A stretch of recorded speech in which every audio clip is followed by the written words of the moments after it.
everyone, it's Kandace and Sher with Processing Trauma Out Loud. Although today it's not just Kandace and Sher. We have a very special guest with us today who I am going to introduce to you here in just a second. But if you've been listening to the last few episodes, Sher and I started a series of discussions around the topic of shame. We've been saying really a war on shame. And today we are going to invite our friend and our coach, Patria, to just share a little bit of her story and really just to kind of teach us what she knows about this topic, which I know I've been working with her for, I think, gosh, Patria, over 5 years now. And we talk about shame quite a bit. Yeah. So can you just tell us a little bit more about yourself and where you're at and what you do? And let's see, can you also just tell us something that you love to do? Oh, okay. Yeah. Okay. So I'm in Lincoln, Nebraska. I split my time between here and the mountains of Colorado because that's my favorite place to be. So I'm answering the last question immediately there. I love to be in the mountains. I feel complete in a different way when I'm there. So I really love to be in the mountains, just being there. I don't even have to be doing anything, just being there and taking in the scenery. And I always say the mountains hold me in a way that nothing else does. And I just love that. Mhm. I am just so thrilled to be here with both of you. I just adore you both. And I think you know that, but just to publicly announce the truth of it. So it's just fun. I've been looking forward to being here and talking about this. I love your name, War on Shame. So a lot of what I do is really work to help people reconnect with their own self, their own intuition, their own wisdom, which naturally combats shame. Because so much of shame has to do with I don't know myself. I can't find myself. I'm not held in myself. And so um, I just love to be here. And I'm here in Lincoln, Nebraska with a collaboration of healers. We call ourselves a collective of healers doing different things, including story work, coaching, art, somatic care. And we also have a nonprofit called Courageous Pathways, where we really like to connect people who want services of good care, being attuned to well, having their shame engaged well, but don't have the financial resources. We'll come alongside and help them that way. So Can I ask you really quick, do you yeah, still have people that are also doing the spiritual direction? Sometimes yes, I have people ask yes, me. I've sent them. yes. Yes, I didn't mention spiritual. I'm always leaving something out, but yes, spiritual direction. We also have licensed mental health care if they're in the state of Nebraska. So yeah, hmm but yeah, Mhm. Thank you. Beautiful, Mhm. the broken and the beautiful. The And you broken and can find them beautiful. online at thebrokenandbeautiful.com, I believe, right? That's right. That's right. And watch out for a podcast coming. Yes. Good. Oh, Yes, really? yes, yeah, yeah. Oh, the Broken and So Beautiful podcast? yes, yes, Hey, awesome. yeah. I'm sure that Uh-huh. we have inspired that. So I love Yeah, that. absolutely. You sure have. That's right. Uh, That's be, that's really exciting. Yeah. Before we pressed record, Candace and I were telling Patria that we often quote her, and we were apologizing for stealing all of her beautiful words. But one of the things that you've said to me a lot recently that I have been quoting to others for myself and them is, "I'm waking up to who I am." And I Mm. think that shame is so powerful in causing us to fall asleep to who we are or to press down who we are, to have to go through life hiding and pretending and performing, either because Mm. of this fear of someone else seeing what we believe to be defective about ourselves. Mm. And Candace and I have shared a lot of our shame journey, our healing from shame journey. And Just wondering if you would want to share just a glimpse with our listeners about some of the places where your journey of healing from shame has taken you. Yeah. I had a really hard time recognizing my own shame, I would say. It did not show up obviously as a good girl, I would say, as with a style of relating as a really good girl that just adjusted my life to be good. Um, it was really hard to find that the shame was actually coming through a lot of that. Like what I had to do was start noticing when I turned my eyes away. Hmm. And I started asking myself, how often am I looking people in the eye? And unless I was doing my facilitating with people and boring into you, like you both know that experience of my full eye contact. I have a really hard time in my everyday life making my eye contact with people. And so that has been a point of work for me, is to look up and just let a smile come to my face, or just to be.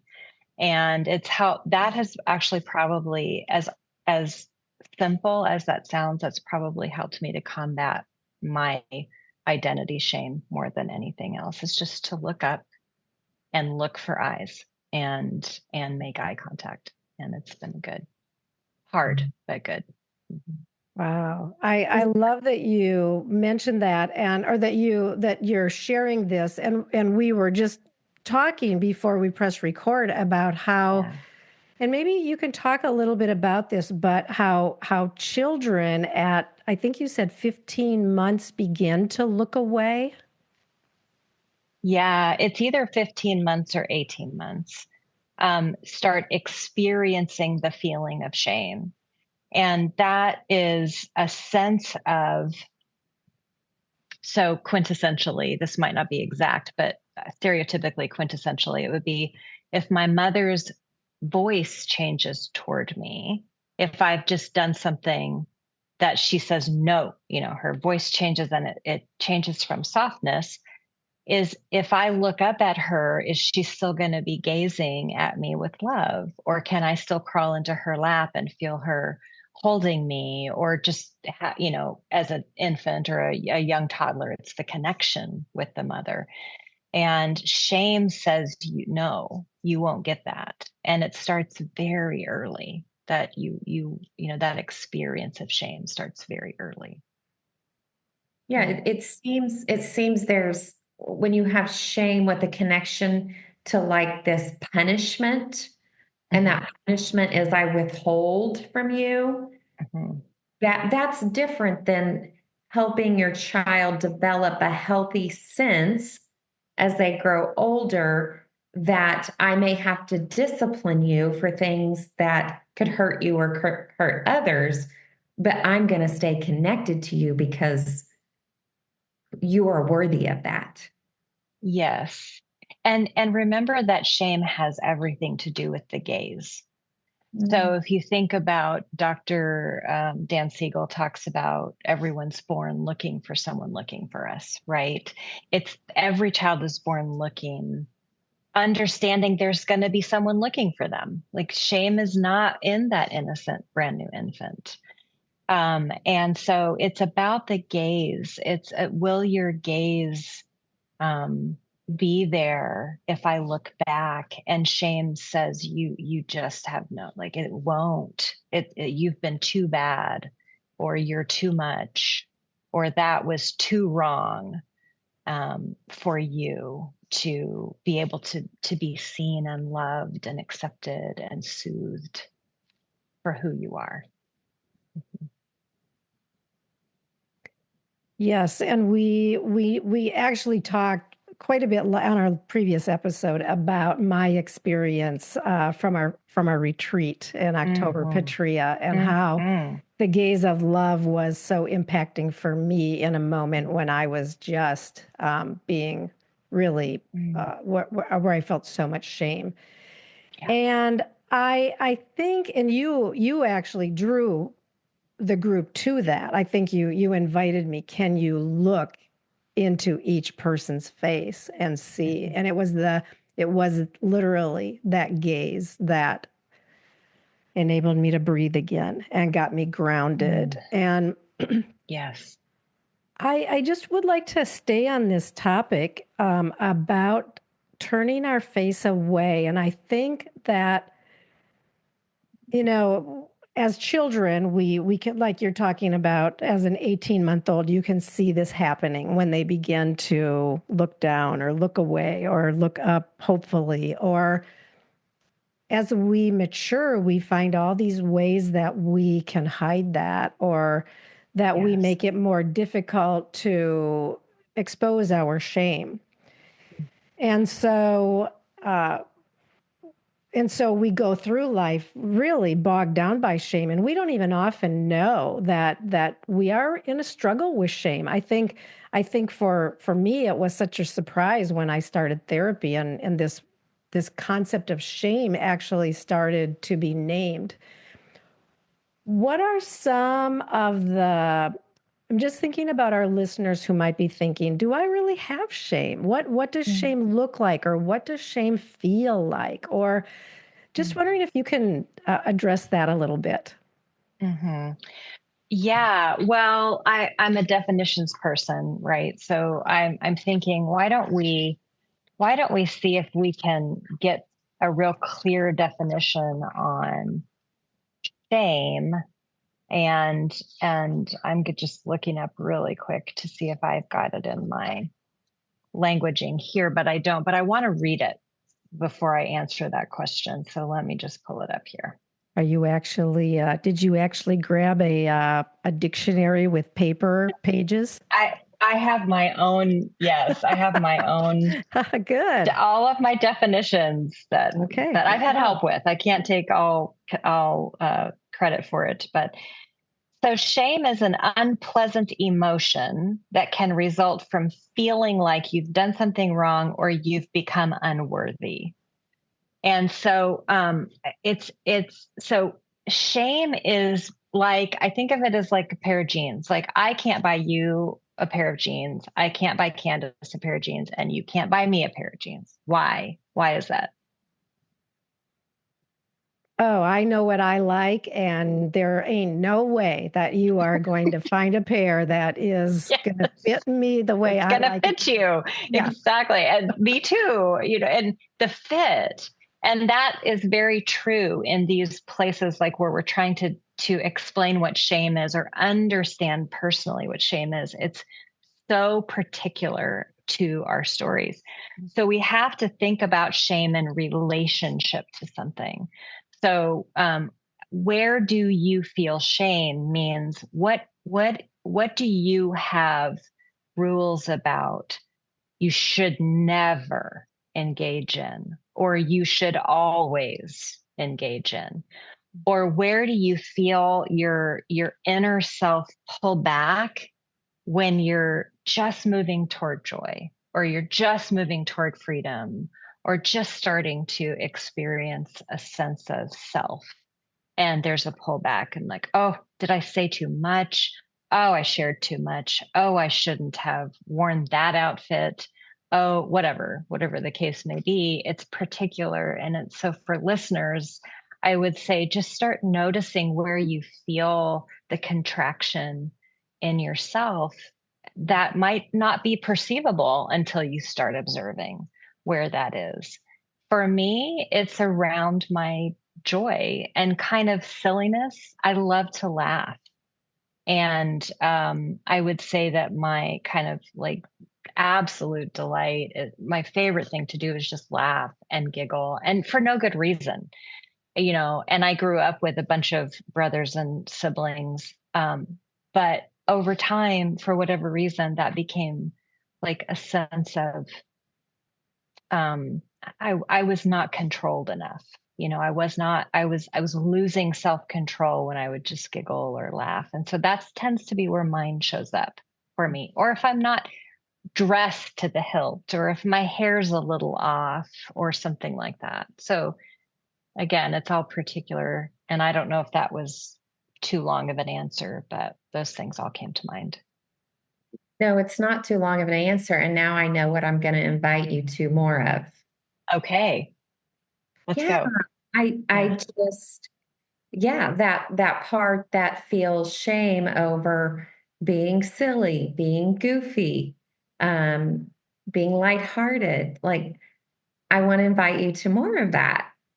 And it makes me think of Cher last week, inviting her to more of her anger. Yeah. But Yeah. but I'm also thinking of me, and I'm like, what? Yeah. Just listening to you talk, I have multiple stories, even as a little girl, that I was very intense about something, Yeah.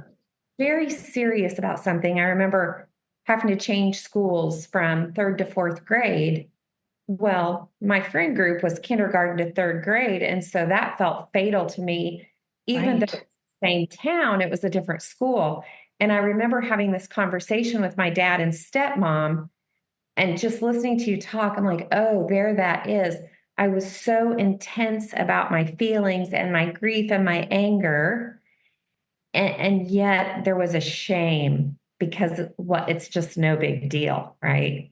Oh, right. So I could share all kinds of stories like that. So Yeah. so yeah, and so I remember in my story groups, women started inviting me into my intensity without shame.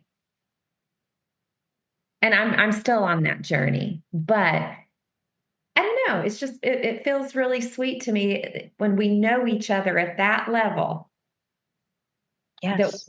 we're not going to let shame keep us in hiding over these things that can be gifts. Well, that's where shame is. It's at the point of your gifts. I mean, that the purpose of shame is to take you out. It's to keep you from expressing the most quintessential, authentic, and beautiful part of you, because beauty actually supports trauma. Beauty heals us. And so shame is trying to pull back from Kandace. For you, of course, intensity is where shame is trying to take you out, because your intensity, like, you can edit this out if you want to, but I've told you, you're like the ocean, or I just look at you and you're like a mountain range, and my work is to just hold space for you to be who you are because of your strength and intensity. Yeah. I, Yeah. that's hard for me. I okay. I'm feeling it. You can edit it out if you want. But No. it's so that place where shame is trying to shut us down, you Yeah. know. But it's also the place where we can't be shut down. And so that's why the wrestle happens. It's how we're designed. The wrestle, and we're just so close to out of time, but Yeah. I just Yeah. it's so hard to stop right here, but we're coming back for our next episode. But I want to ask, just what we're talking about here is the way that shame causes us to be constricted, to almost in a sense lose life, to shut down, to get small, to pull back, all of those kind of, to hide. Yes. And what our need is in the healing process, in part, is what you even just did with Kandace here a little bit. Rename, reframe. Yeah. Yes. Like shine the light on the gift where there has actually been pain. Yes. She has had pain in this space, and now you offered a renaming, a reframing that just caused her to come forward and get larger. And I wonder if, and you are so good at this. You've done so much renaming and reframing in my life Okay. too. And so can you just, as we close this episode, can you just talk a little bit about how and why renaming is so powerful? even maybe what it is and why it's so powerful. Well, yeah, boy. Well, I could go pretty philosophical there, but I want to stay really practical. That a name means something, our name means something. And I don't mean our given name, it means something too. And oftentimes it's amazing how directly that connects with our story. But renaming the places where we've been called bad or just dismissed. Sometimes dismissal is the most difficult kind. I think of Kandace's story there and the dismissal of a little girl who's just coming into like her new body, her new school, her new friend group. I mean, it's huge transition. But the adults in her life wouldn't hold the intensity with her and name what it was. So she had to name herself. That was what she's left with. And children are terrible interpreters, wonderful observers, but terrible interpreters. They need an adult, a strong, containing adult to say, oh, of course you do. Of course you feel these big feelings. And here's a way to help you get that out of your body, or let me just squeeze you, or whatever that might be for an adult to help process those big feelings, because those are in our body. So that comes to my mind. That's why renaming is important, because it reconnects us with the truth of who we are and how we lost, we lost that along the way. It's like fell out of the car and we need to go get it and get it back in the car with us. Yeah. And this renaming, we need someone who sees us well in the ways that we have not been able to see ourselves. We need someone who gets closer to the particularities of our story so that they can help us connect with those parts of ourselves that we have lost or that we have shut down. And you named that for a child needs an adult. But I want to just point out that as adults, we often need someone who is taking that adult stance where the wounds are still affecting us in all of these young places of our body and soul. And that this happens. Like this is we did it. We saw it. in a sweet way, just in a glimpse, right? But this is what this so much of what we have and are experiencing in our journeys of breaking free from shame. And so thank you for that. And we're going to be back for another episode with Patria. And Kandace, any closing thoughts before? No, just I just love being here, and I'm just in awe of just where we're all at in this journey. Yeah. Me too. Thank you, Patria. Yeah. Thank you. So good to be with both of you, and I love you both so very much. Love you too.